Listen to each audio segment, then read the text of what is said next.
Assalamualaikum warahmatullahi wabarakatuh. Bertemu pada mata kuliah e-bisnis pertemuan ke-6 dengan topik materi e-procurement. Pengertian e-procurement. E-procurement merupakan sistem lelang dalam pengadaan barang atau jasa oleh pemerintah dengan memanfaatkan sarana teknologi, informasi, dan komunikasi berbasis internet. Sebelum adanya penerapan e-procurement dalam dunia PBJ, proses pengadaan barang dan jasa dilakukan dengan cara konvensional, yaitu langsung mempertemukan pihak-pihak terkait dalam pengadaannya yang dapat memunculkan berbagai penyimpangan dalam pelaksanaannya. Oleh karenanya, terbentuknya sistem e-procurement telah mentransformasi proses pengadaan menjadi lebih baik. Contoh penerapan dalam e-procurement itu dapat terlihat pada gambar di bawah ini. Jenis dari e-procurement sendiri.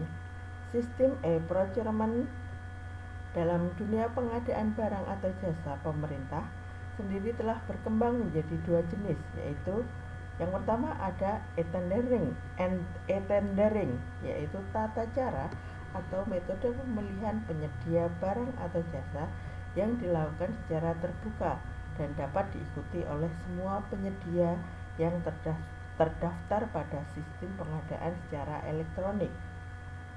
Dengan cara sistem akan menjadwalkan proyek pekerjaan dan kemudian penyedia dapat menyampaikan satu kali penawaran dalam waktu yang telah ditentukan. Yang kedua ada e-katalog atau katalog elektronik. Adalah sistem informasi elektronik yang memuat daftar, jenis, spesifikasi, teknis, dan harga barang tertentu dari penyedia barang dan jasa pemerintah. Sedangkan prosesnya lebih dikenal dengan e-purchasing, yaitu tata cara pembelian barang dan jasa melalui sistem katalog elektronik. Manfaat dari e-procurement sendiri. Manfaat e-procurement dalam proses pelaksanaan pengadaan barang atau jasa pemerintah adalah 1. Sistem pengadaan pemerintah secara elektronik atau e-procurement bisa membuat pelaksanaan pengadaan barang atau jasa dapat berjalan secara transparan, adil, dan menciptakan persaingan yang sehat. 2. Mendorong pemasok atau vendor untuk berpartisipasi dalam pengadaan publik. Selain itu, masyarakat luas dapat dengan mudah memperoleh informasi tentang tender di wilayahnya. 3. E-procurement merupakan solusi untuk mencegah dan meminimalisir adanya peluang terjadinya fraud tindakan korupsi karena semua peserta pengadaan barang atau jasa dapat saling mengawasi. 4. Selain itu, peluang untuk melakukan kontak langsung antara penyedia barang atau jasa dengan panitia pengadaan menjadi semakin kecil. Manfaat selanjutnya, yang pertama, tercapainya mutu produk yang diharapkan sesuai dengan spesifikasi. Yang kedua, mereduksi tenaga sumber daya manusia dan mengubah rutinitas pembelian. Yang ketiga, prosesnya yang secara online akan membuat peningkatan kinerja dari organisasi. Yang keempat, menghemat biaya penyelenggaraan pengadaan barang atau jasa dan mengoptimalkan waktu pelaksanaannya. Yang kelima, pelaksanaannya mudah untuk melakukan pertanggungjawaban keuangan. Tahap penerapan e-procurement. Penerapan e-procurement perlu dilakukan secara bertahap guna penerapan yang semakin baik. Secara umum, tahapan pelaksanaan e-procurement dibagi dalam 4 tahap, yaitu 1. Penayangan informasi terdiri dari informasi umum dan paket pekerjaan. 2. Proses CTI atau copy to internet, yaitu penerapan e-procurement melalui penayangan informasi, proses dan hasil pengadaan barang atau jasa. Yang ketiga, pelaksanaan semi e-procurement yaitu kegiatan pengadaan barang atau jasa yang sebagian prosesnya dilakukan melalui media internet secara interaktif antara peserta lelang dan panitia lelang. Yang keempat, pelaksanaan full e-procurement, yaitu proses pengadaan barang atau jasa yang dilakukan dengan transaksi secara penuh melalui media internet. Namun, dalam pelaksanaannya, full e-procurement belum dapat dilakukan di Indonesia. Prosedur pelaksanaan dari e-procurement sendiri. Mengenai prosedur pelaksanaan e-procurement dilakukan dengan tahapan sebagai berikut. Yang pertama, pengguna anggaran atau kuasa pengguna anggaran dari perangkat daerah di mana pekerjaan akan dilaksanakan menunjuk pejabat pembuat komite untuk melaksanakan barang atau jasa. 2. PPK menetapkan rencana pelaksanaan pengadaan barang atau jasa meliputi spesifikasi teknis dan harga perkiraannya sendiri. 3. PPK menyerahkan rencana pelaksanaan pengadaan barang atau jasa kepada unit layanan pengadaan barang atau jasa yang berada di bawah bidang barang atau jasa sekretariat daerah.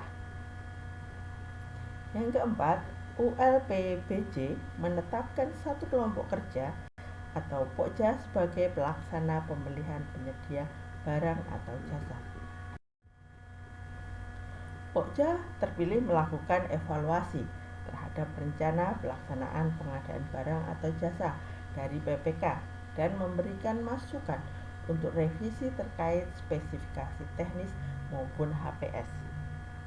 Bila revisi ditolak oleh PPK, maka Pokja akan melaksanakan proses pemilihan penyedia barang atau jasa dengan rencana pelaksanaan awal.